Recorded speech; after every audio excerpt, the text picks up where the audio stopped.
If you are looking to get outside in your community, check this place out. I'm Lori with Lori Gagne Real Estate and Merrimack Moves, and we're at Wildcat Falls. This local hut spot is great for you to get outside with your family.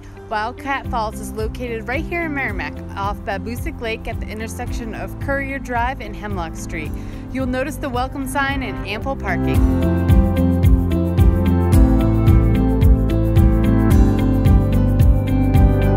The outdoor space here has 87 acres of pine and hardwood forest that abuts the Souhegan River and includes the popular attraction of Wildcat Falls.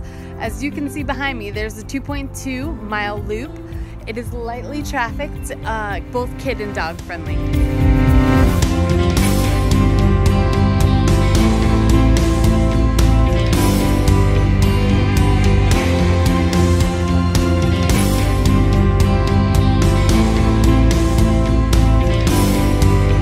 As you get to the falls, you'll be able to experience the beauty and sounds of the rushing water.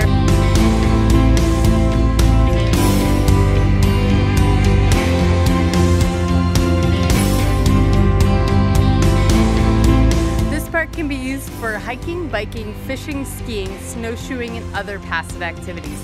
Swimming is authorized but dangerous at the falls and is not recommended. This park is open half hour before sunrise and a half hour after sunset. So go out and enjoy all that nature has to offer. I'm Lori with Lori Gagne Real Estate. For more questions or more info, comment below. You can also follow me on Facebook at Merrimack Moves for all things Merrimack.